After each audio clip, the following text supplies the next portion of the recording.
Hey everyone, welcome to this Sunday's Write With Me live event. Hopefully you're looking forward to it and you've got some writing ideas.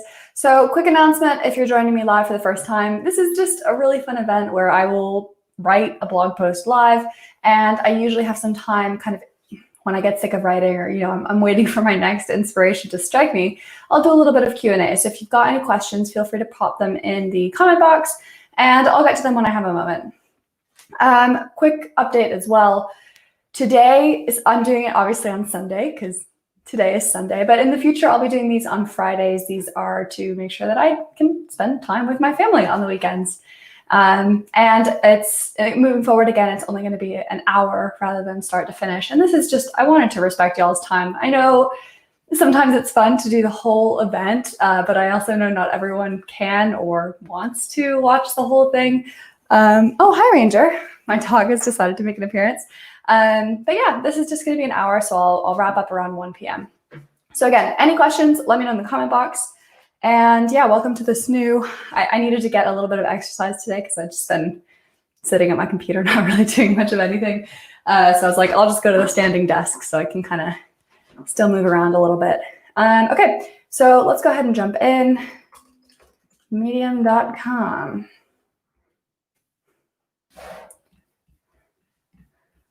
And yeah, let's go ahead and start writing. Hello to Ewan and Mariana. It's great to see y'all. There is Medium. Okay, so we can go ahead and get started. I have a couple thoughts for where to start. I do have some drafts that I think might be a good place to start. So let's see. I think this is one that I had kind of started working on. I'd workshopped a title. I kind of had drafted an introduction, but yeah, I haven't filled out the whole thing yet. So I guess I'll just go ahead and get started writing. And then, yeah, Alex, Danielle, hi, great to see y'all as well. Yeah, any questions? Box, and when I get tired of writing or I need a little break, I'll go over there and answer them. Okay, so I want to talk about why I'm doing this particular title first. Okay, so when I'm trying to come up with a title, I've been doing this for 2 years now, and I can never guess, like I never know 100% whether a title is going to go viral or whatever, but I know things that can give it the best chance. So first of all, a listicle. I used to hate listicles. I used to think that they were like cheating or like kind of just not real writing, but the more I've realized it, people like to read listicles. There's a good reason that they're one of the most popular blog forms on the internet. They're easy to read, and the way that they're structured means that you don't force your reader to wade through paragraphs and paragraphs of fluff. The value's right there. They can skim it and they can be like, yeah, okay, this looks good, or yeah, you know what, no, gonna bounce off. And this puts more pressure on you, the writer, to make sure that you're introducing value as soon as you can, right? So you want to be like first introduction, very first couple bullets, these have got to be really good, because yeah, your reader is not going to wait around. If they see this and they're like, oh, that's so boring, they'll leave. Okay, so yeah, let's see, let's get started. Okay, put picture in here. Hey Santosh and Frank, great to see you both as well. And we're exhausted.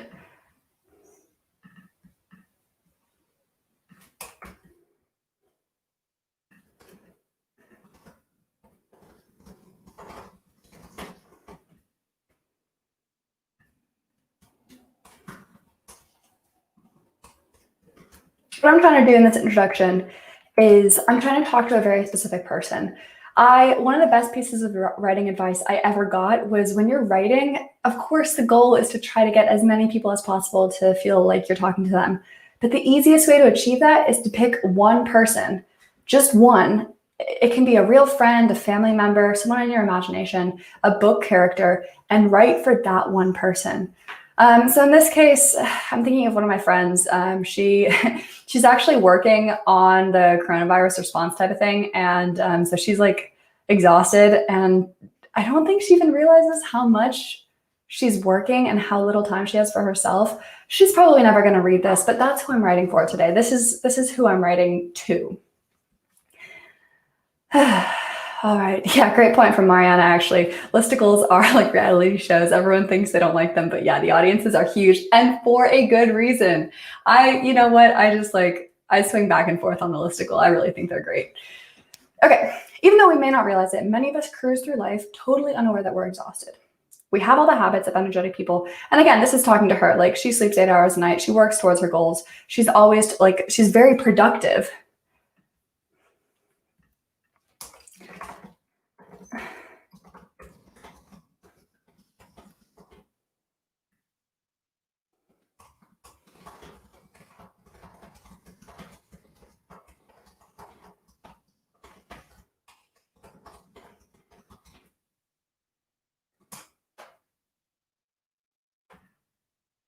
Here are the 13 most common habits of truly fatigued people. If you spot yourself exhibiting any of these, it may be time to reevaluate your life and what brings you energy. Number 1, you find it hard to get to sleep at night. All right. So because this is a slightly longer one, normally my listicles are like, I don't know, somewhere between 5 and 8 tips. This one I've gone for 13. Again, just testing it out. I want to see if a longer listicle might be more appealing for readers because they think there might be more value. So I'm going to try to make these paragraphs a little shorter. Something you might not know, even though a listicle is a structure in terms of like introduction, habits, conclusion, within each item in the listicle, it's also good to have a template and a structure. So here's how I normally do my listicles. My listicle structure. Okay, 1, outline the problem. 2, outline the consequences. And 3, outline the solution. Depending on the length of the article that you're going for, you can make this you can make these chunkier or a little thinner. But this structure, the reason this works is because you want someone to get to this title and they're like, wait a minute, I have been finding it hard to get to sleep at night. And then you outline the problem, which is basically just like expanding this in a way that they're going to be like, wait, that's me. That's my problem. I've been having that. And hopefully the idea is that they see themselves in this article and they continue reading, right? Okay, so you find it hard to get to sleep at night. What does that look like expanded? So to expand this problem, how do we expand this problem? Okay, so start thinking of symptoms,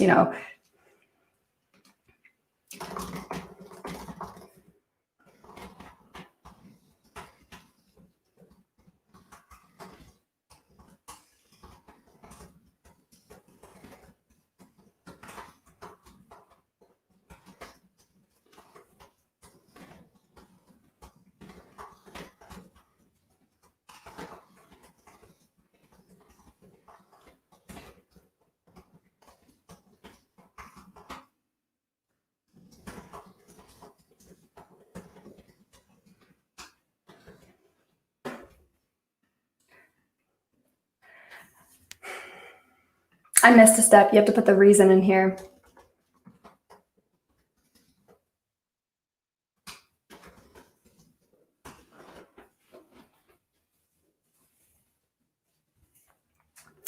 And then I did a little bit of research for this article ahead of time. And so that's where I'm getting this from.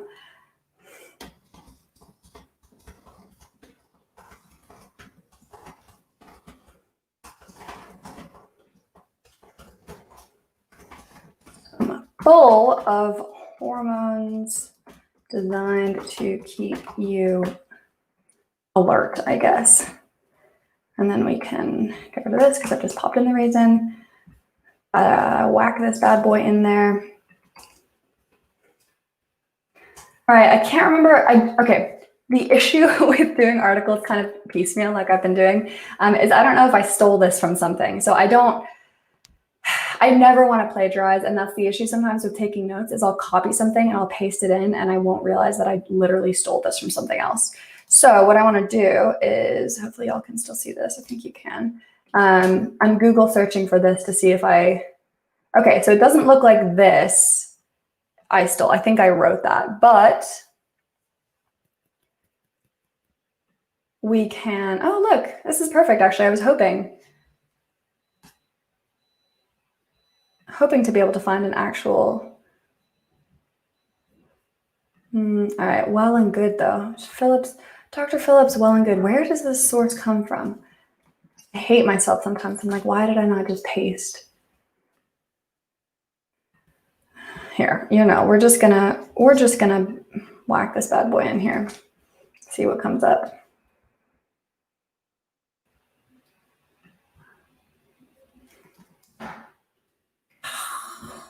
Oh my gosh. No thanks. All right, I'm just gonna be really sneaky here. All right, where do we find Dr. Phillips? Here we go. Oh, so I literally did steal it. Like, look, I just copy pasted this. Okay, so I don't want that. But where's well and good? Like, where are they getting this from? Told, well, and good. Here's the original article. So yeah, again, you always want to be careful. Cite as much as you can from primary sources. Oh, disaster. Okay, that's why I can't cite from this primary source, because it got nicked out. All right.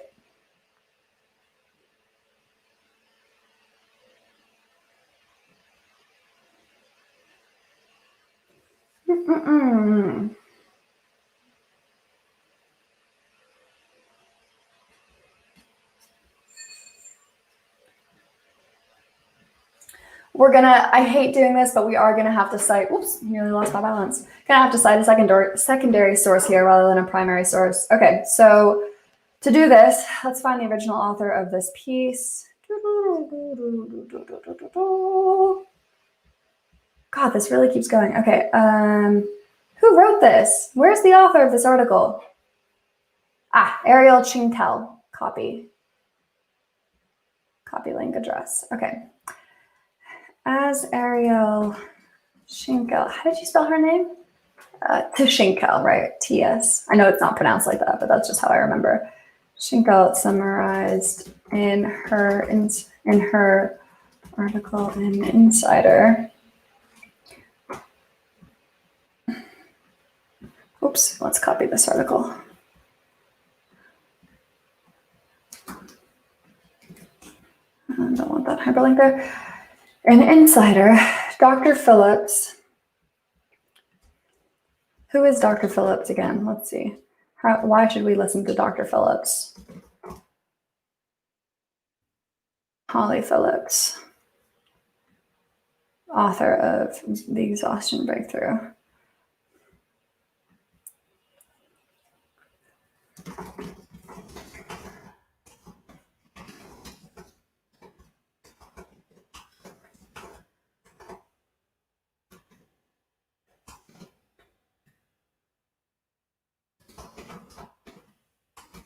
This is a clunky sentence. And I can't spell exhaustion. How are we gonna, I'm already making a mistake. I wanna make it tight. I wanna keep it tight. This is too long. When you're fatigued, you procrastinate going to sleep. You read a book, scroll on your phone, message your friends, or even clean your room. Anything to avoid actually. The reason is that when you're fatigued, your body pumps your system full of hormones designed to keep you alert. As Ariel Schinkel summarized in her article in Insider, Dr. Phillips, who is the author of The Exhaustion, Dr. Phillips, who is the author of The Exhaustion Breakthrough, writes that when you're chronically sleep deprived, certain hormone levels like cortisol become elevated, almost as though when sleep deprived, your body is in a constant state of extreme arousal. As summarized by Ariel Tashinko in her article in Insider. All right, there. It's a secondary source. It's clunky. It's not as clunky. As quoted. There we go. I guess the consequences of kind of have that. To combat this, the first step is to realize you're doing it. Many other symptoms on this list: exhaustion, awful productivity. So it's easy to miss any of the symptoms off the list. Once you're aware of the issue, you can, what can you do? I mean, okay, so I'm talking to my friend. We'll say her name's Sophie. Sophie, you are delaying going to sleep because you're actually exhausted, and this is because your body is full of these these hormones that are trying to keep you up. So I tell her that she's aware of the issue, and then how would she stop that? I guess how do you reduce cortisol? Okay, here's what we're gonna do. How to reduce cortisol levels. Gonna cite some research. Scholar. Yoga. All right, perfect. You can try out methods of reducing cortisol levels, such as yoga.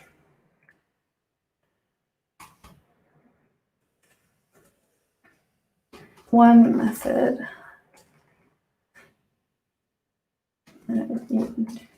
doing yoga is scientifically demonstrated. All right, hang on. No, we're gonna get this better.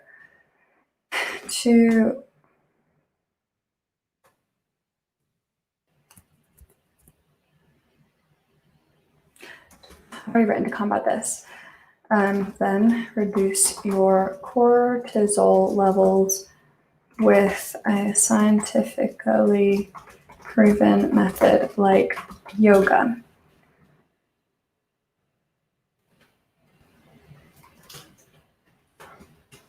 Once your body is not working against you, you can get some well-deserved rest. Boom, done. All right.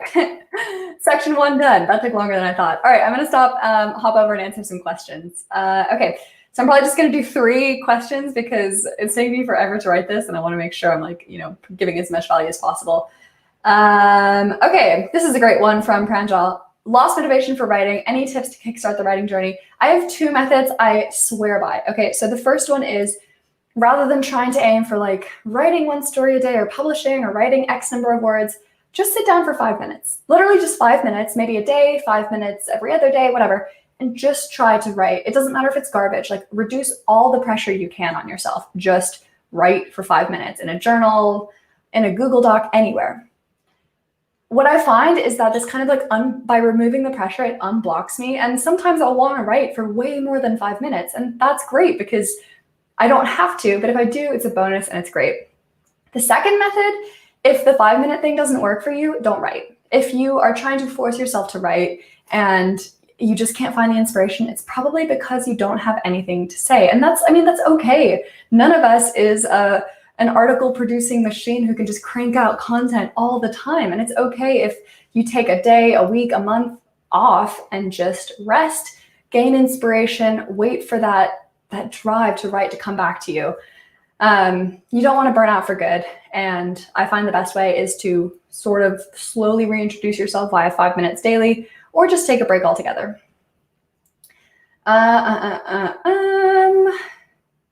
Do you recommend waiting until the end of the month to look at stats and income instead of checking it every day? Yes, I do. Why? Because it doesn't really help me personally to know what goes well and what doesn't. The only reason stats are useful to you is because it tells you what your audience wants. It gives you feedback on titles, it gives you feedback on structure, subject matter, publications. But if you check it every day, you kind of lose sight of what really matters, which at the end of the day is good writing. Every minute you spend checking your stats is a minute that you're not writing or focusing on improving your craft. So what I recommend is, just once a week, once a month, whatever, use that time to look at your stats and look for feedback. Try to actually say, okay, so this title structure doesn't work for me. This subject seems to be really resonating with my readers. But try to derive actionable insights from your stats rather than just refreshing, which is what I've been guilty of doing sometimes. I only check my income once a month because it's going to come or it's not going to come, but checking it won't change anything, unlike stats that actually give a little bit of feedback to me. Third, all right, here's a good one. Why did you put brackets on the W? Yeah, great question. So when you're citing from somebody else or you're quoting from somebody else, if you make any changes to the quote, you put it in square brackets. So as an example, here, the original quote, if I'm not mistaken, when, oh my God, stop. Okay.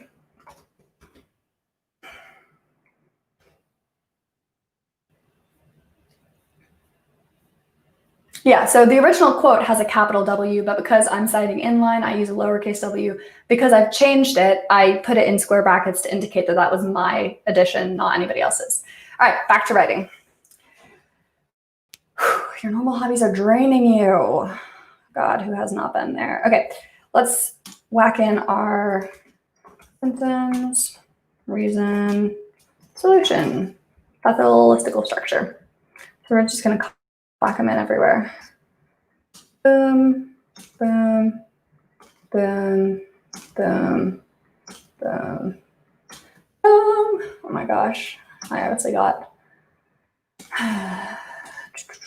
clumsy. All right, this is just me formatting a little bit. So, because sometimes like when I'm trying to work on one section, I just kind of lose focus. And I'm like, wait, I can't do this right now. I need to do a different section. So by formatting ahead of time, I can kind of scroll down and be like, oh, okay, this section looks interesting to me. I'll work on it now instead. And formatting makes it easier for my brain to make that jump.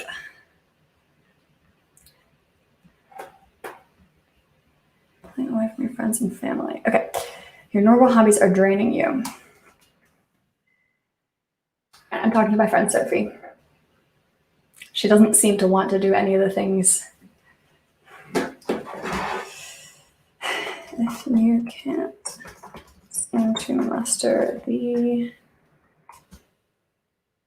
not energy exactly, it's not motivation either. It's like if your old hobbies aren't sparking the same joy they used to, it's not because you need to get rid of them. It might be because you're just exhausted. So that's what it looks like. She just doesn't want, sometimes she just doesn't want to really do those things anymore. All right, so the reason, this is because energy levels are basically in survival mode.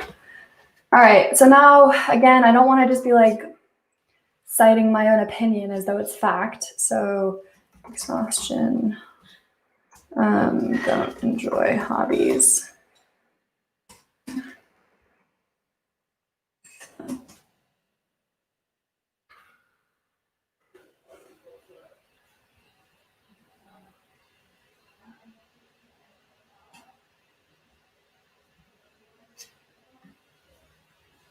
This looks so sad, but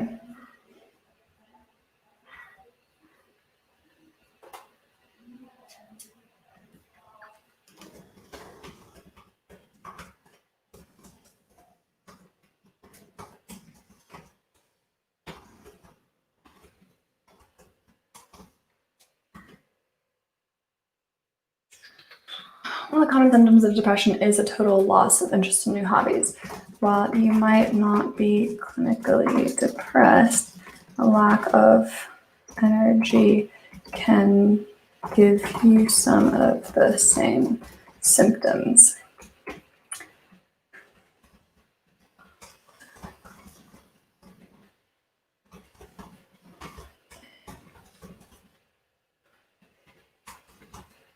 What I'm trying to do is find an actual scientific source here. Because like I said, I don't want to just be like,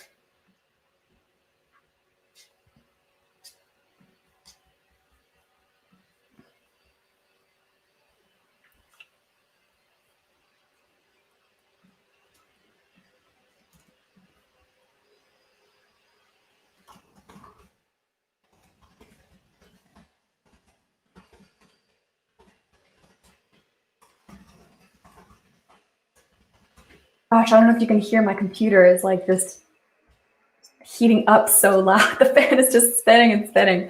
Hopefully it's not too annoying for y'all. It's commonly referred to as anhedonia among psychologists. Okay, so I've got one of the symptoms of depression is a total loss of interest in hobbies. Why am I not clinically depressed? All right, so we've got the reason. The best way to reintroduce joy in the things you used to love.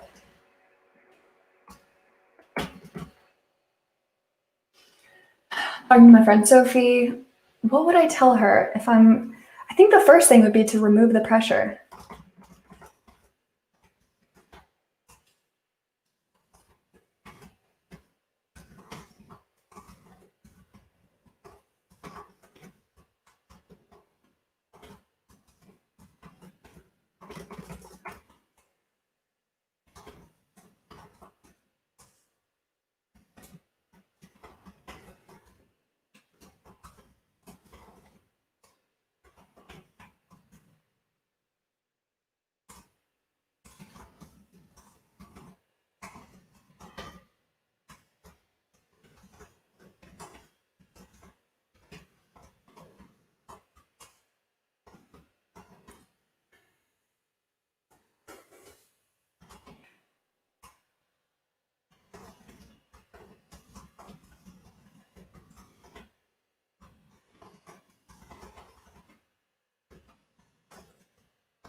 Okay, that's section number 2.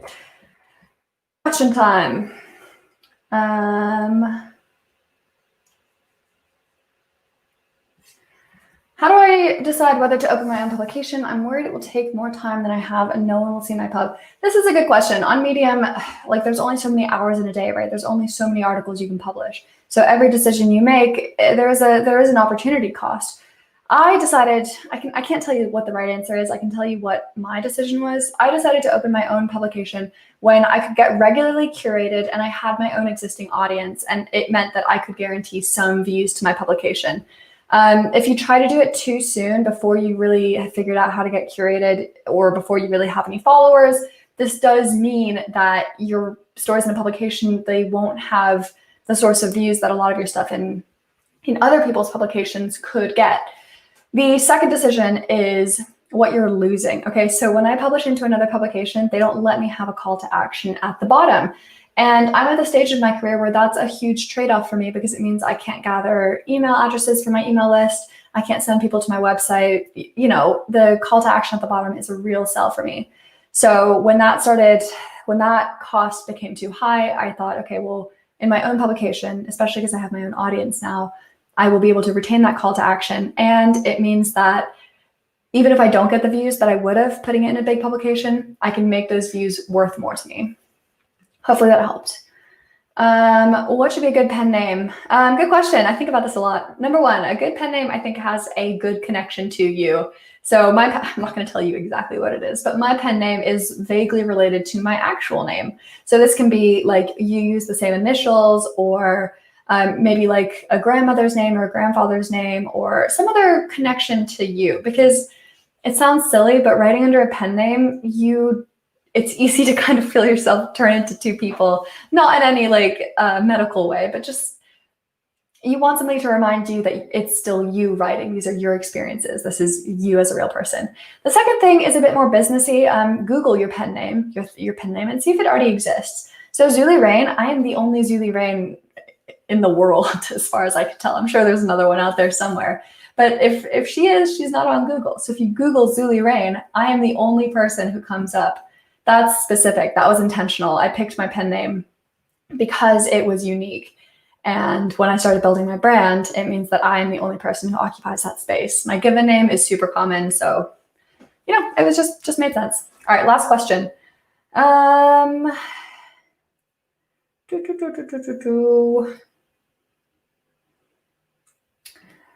Can you give us some tips on how to network with other Medium writers and freelancers?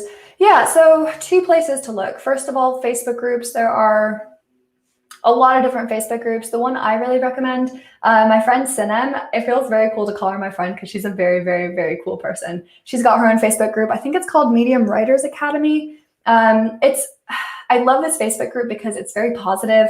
There aren't people who complain about, things being out of their control or like a lot of toxic stuff. It's really nice and it's a really inspiring place to hang out. And you can start meeting people who are in a similar position as you, wanting to write, having the same successes, experiencing the same challenges. So look in the Facebook groups. And the second place is leaving a comment.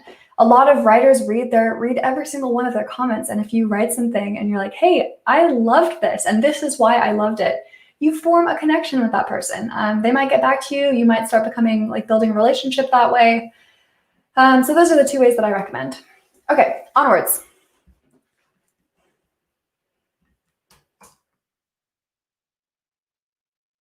I don't love this one. We're going to get rid of it and we're going to go to decisions are really hard.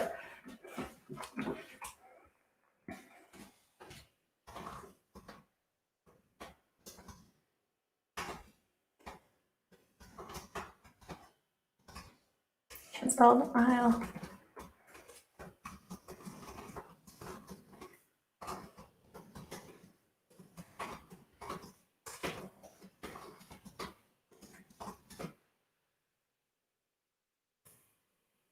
I actually know what I'm going to cite for this.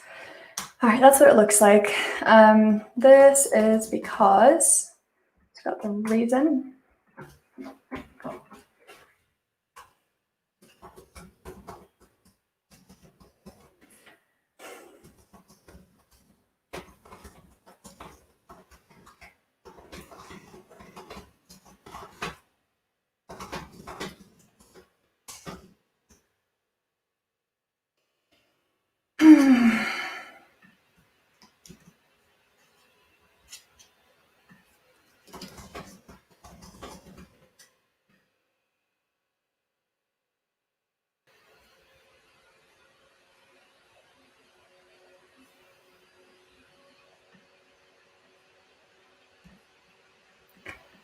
That's what I want. I don't want to cite a secondary source. I want a primary. Oh, that's such an old study, though. All right, we're going to go to scholar.google.com. How many decisions per day? We want it since 2017. That's 4 years.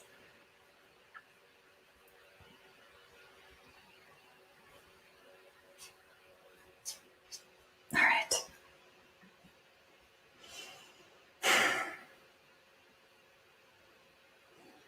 All right, we're going to have to go with this one, even though it's old.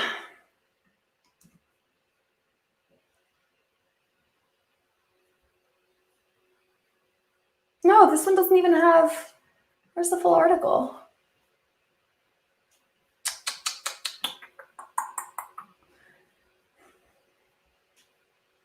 All right, back to Google. How many decisions per day?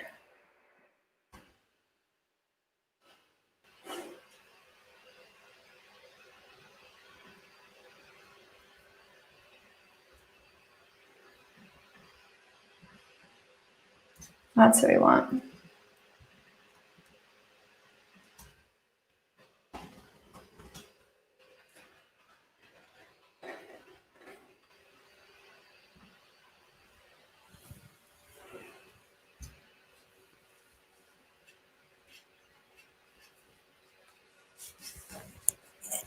I don't want to cite a book. I want to cite like an actual.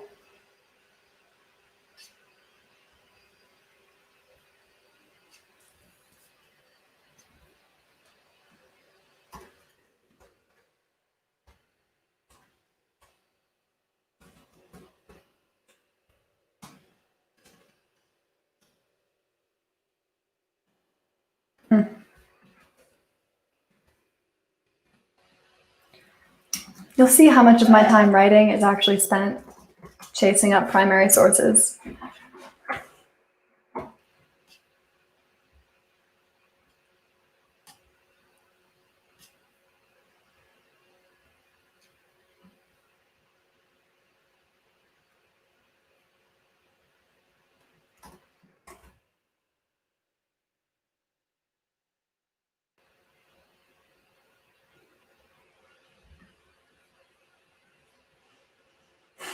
Because the worst thing you can do is cite a fact that you got in like a second or tertiary source that doesn't actually have any basis in reality. It's easy to do.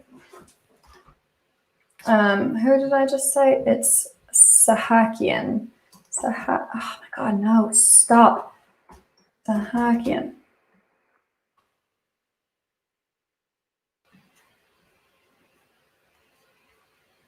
All right, maybe we won't be able to cite a source. Okay, I hate pop-ups. They make me so angry. I'm actually going to leave this side because it's made me too angry.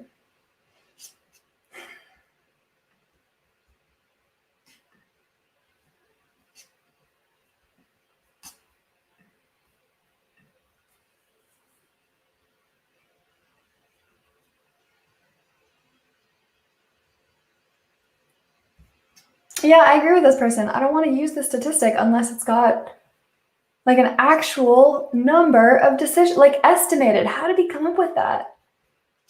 All right, this is inspiring me to actually write a whole nother article on the dangers of not citing good sources.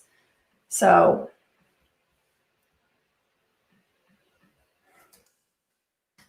we decide to eat, what to dress, what to say, how to act, what to do, and what to plan.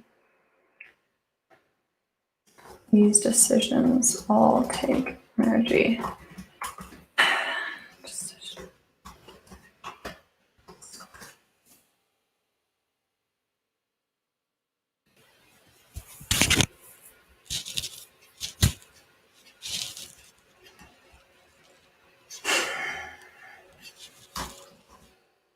I don't want energy. I want mental energy.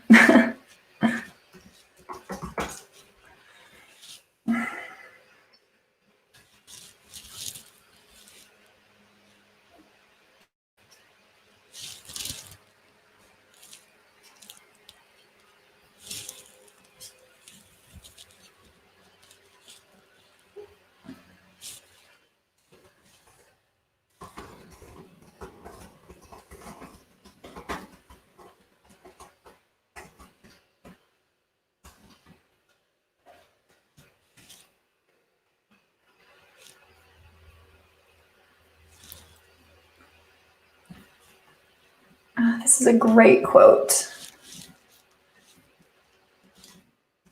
That means I can remove the citations from these. Writes, who is this?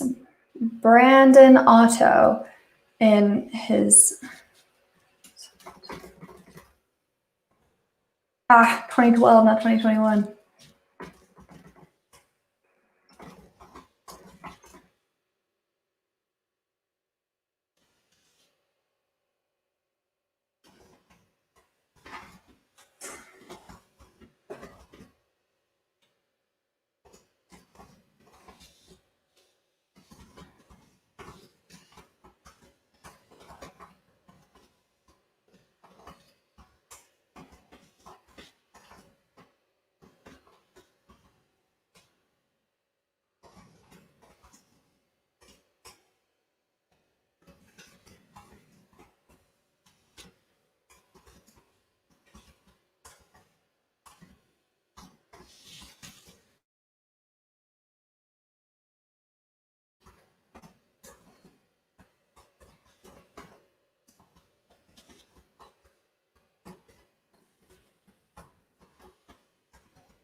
By streamlining your decisions, you can give yourself a bit more energy at the end of the day. All right, I just want to make sure that I'm still like, all right, decisions are hard. That's a symptom of exhaustion. To do that, do that 2 ways. Okay, that sounds like a solid, let's go do some answers. Where were we? Can I be curated if I submit an article to a publication? Yes. So curation and publication, for the most part, are entirely separate processes. The second that you publish an article on Medium, whether it's in a publication, not in a publication, in your own publication, it goes into the curation queue for a Medium curator to be like, yeah, this is great, or no, this isn't quite right. Separately to that, there's a publication submission. So every publication on Medium is owned by, for the most part, non-Medium people, just like regular people like you and me. And they'll be like, yeah, we like this, we'll accept it into our publication, or no, this isn't quite the right fit, or no, this doesn't meet our standards. So you can, something in a publication can be curated, it can be not curated. Something not in a publication can be curated, not curated. They're pretty much separate processes for the most part.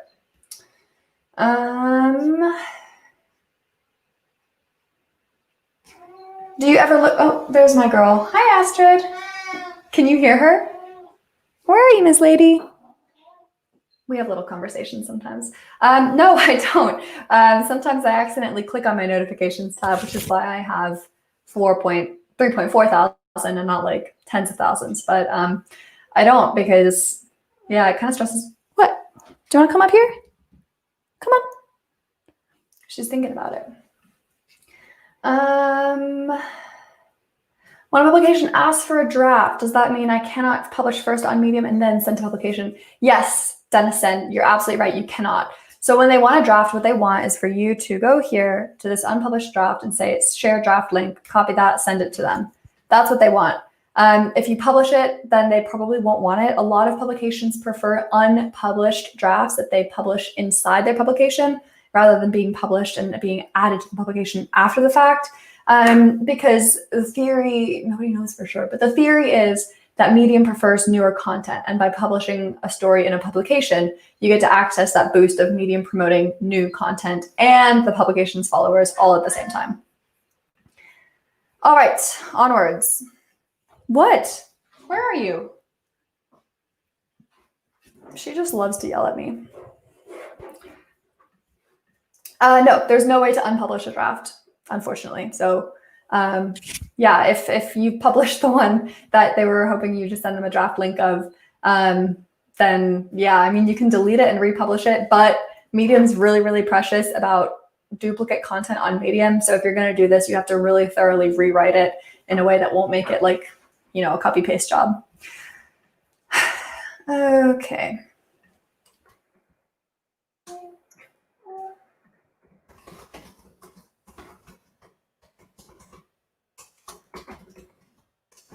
Are you going to come up or not? What are you doing? Come on. Do you need help? Do you need me to help you? All right, I have to help her up. Come on. There's my sweet lady. There she is. All right. There's nothing for you here. It's just a desk. Okay. I wish y'all could see her right now. I'm actually going to show you what she's doing because she's being so funny.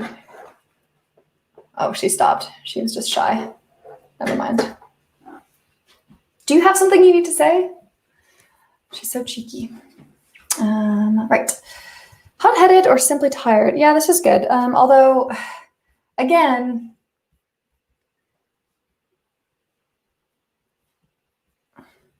they write it's believed rather than, you know, they're more, oh, here, this is what I want.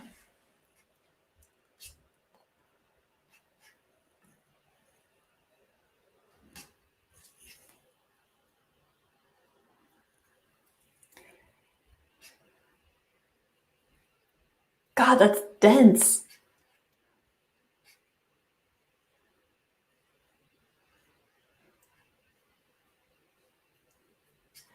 All right, this is what I want, though.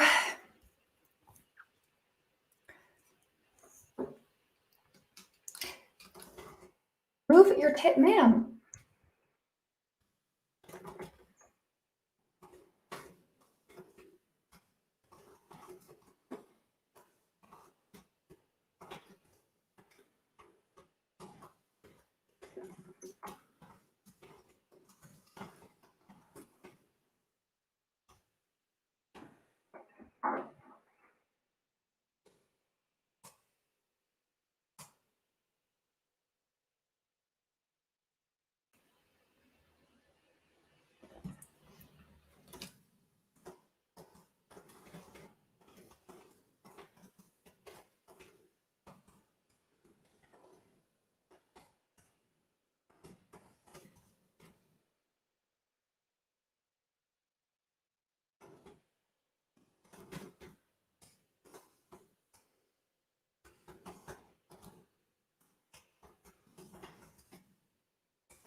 I need to stretch my leg.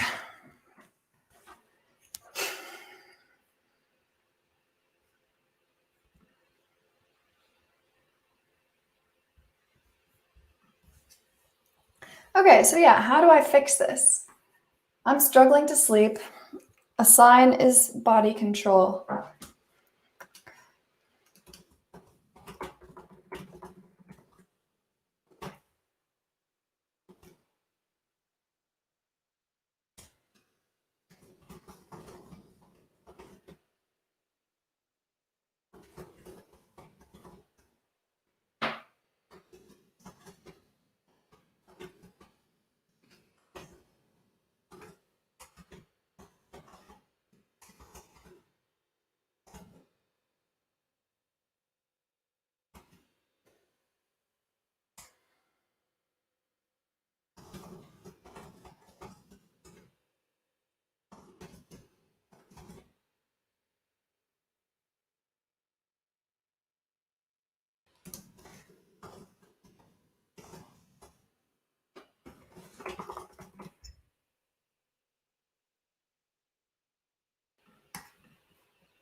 God, that looks grim.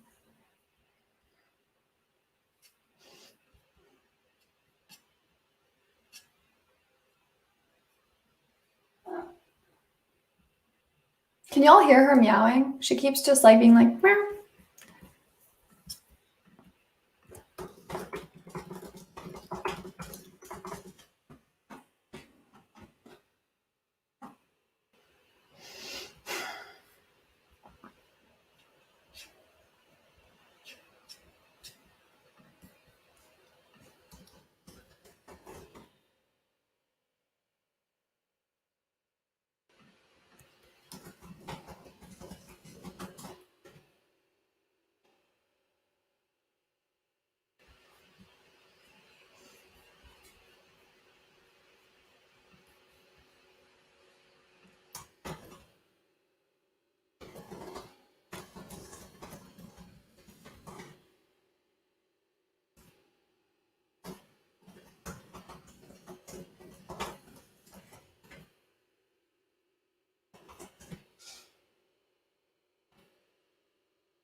All right, reason and solution done. I don't really like this one either. Physical exhaustion.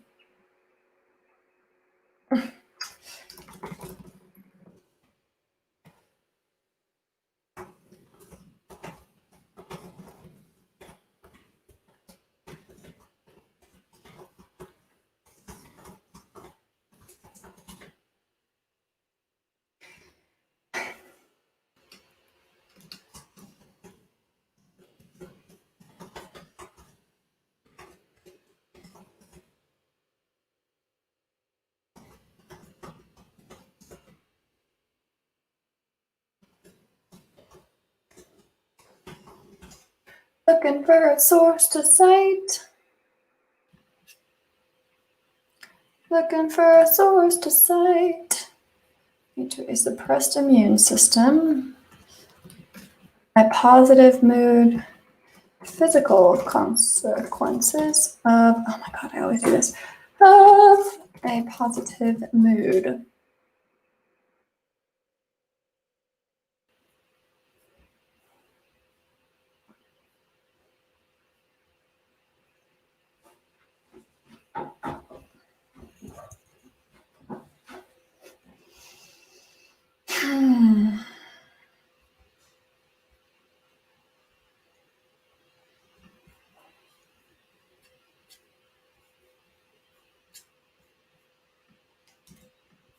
Positive mood can help.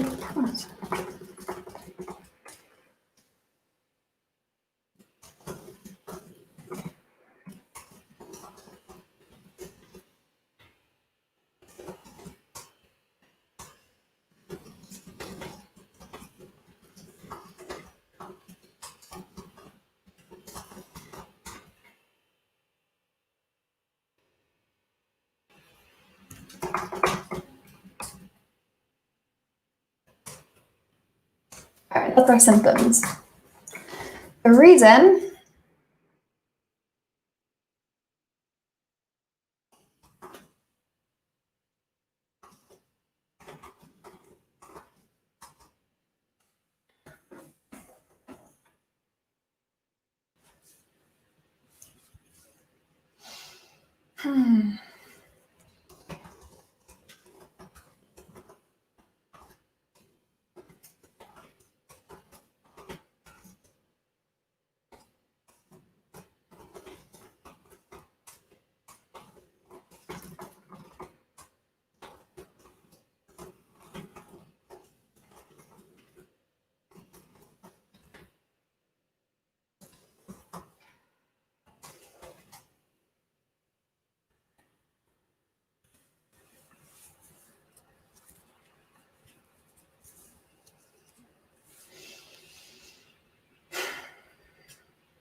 all right, that's our reason. And our solution. Just gonna make sure I've numbered these appropriately. 1, 2, 3, 4, 5. There we go. And this is 6, 7, 8, 9, 10, 11. 11 might be good if I can get these. All right, so the solution, when you're physically exhausted, again, like the solution is just to get more sleep. All right, I'm gonna think on that. And in the meantime, I am gonna answer some questions. Is being consistent on Medium going to increase views? There's no guarantee when it comes to Medium, Ewan. If you write more, you will learn to write better, you will access new readers, you will maintain your relationship with older readers, but it's not like being consistent triggers some kind of button in the algorithm that will make Medium be like, oh, all right, this guy's here for the long term, let's give him more views. As far as I can tell, Medium isn't like YouTube or Instagram where it penalizes people for not writing or rewards them for posting on a consistent schedule. So there's no direct mechanism like that. There's a more indirect mechanism, like if you write more, like I said, you get better, you build relationships, you stay on top of what's happening on Medium, but there's no direct one-to-one published consistently. Medium rewards you. So, I mean, this is good and bad. Good because, you know, you're not pressured to publish constantly.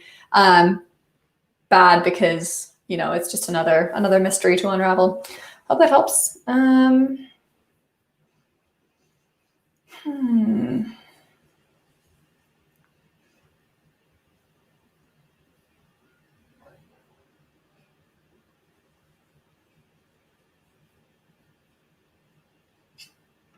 How do you know after publishing a piece from looking at your stats when a piece has the potential to go viral? For me, again, this changes from month to month as Medium's algorithm changes. It used to be that if it got like 1,000 views the first day, I was like, all right, this is going to go somewhere. But then now I can do that and then nothing will happen. Like it'll just die a quiet death. And secondly, sometimes you don't know. Like I've had pieces that I've published months in the past and then one day, people start reading it and it starts reacting and the algorithm picks it up and it goes viral like literally months after the fact. This has happened to me. I know it's happened to a couple people who might be on this live stream and can corroborate. So sometimes you know, and sometimes you're just caught by surprise. Okay, gonna finish up this physical exhaustion and then probably gonna log off so I can let you all get on with your day. What's the solution? The best way to reduce physical exhaustion is, I was really hoping that would like prompt a brainwave, but it did not.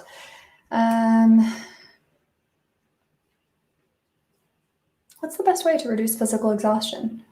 Your guess is pick activities that energize you, but take less mental energy to complete. For instance, instead of aiming a run, compromise on a 5 to 10 minute walk, getting some exercise. Even if it's just a leisurely stroll, can help you some energy back. And I want to cite that because I'm pretty sure that's the thing. Like, getting exercise gives you energy short term.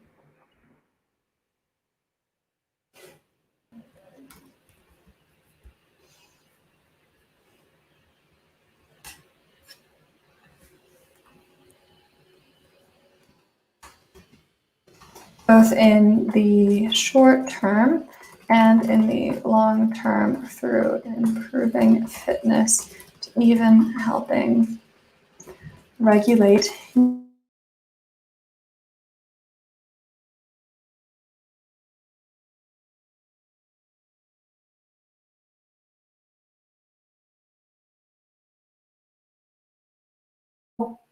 I lost y'all. Hang on, I'm back. All right, this has been the Power Hour of Writing with Me Live. I'm gonna log off now, and just a quick reminder, I'm doing these on Fridays now, not on Sundays, so I can spend time with my family. If you've got any questions, let me know in the comments. I go through my comments every Monday, and I answer all my questions. And yeah, if you enjoy doing this, please come back. I'll see you all next Friday, and until then, happy writing. Have a great rest of your weekend, and oh, hang on, I'll have Astrid sign off as well. Come on, Miss Lady. Astrid says goodbye too. Isn't that right? Look at the camera. Oh, she's being shy. All right, I'll see y'all later. Have a great weekend, and yeah, happy writing. Bye, everyone.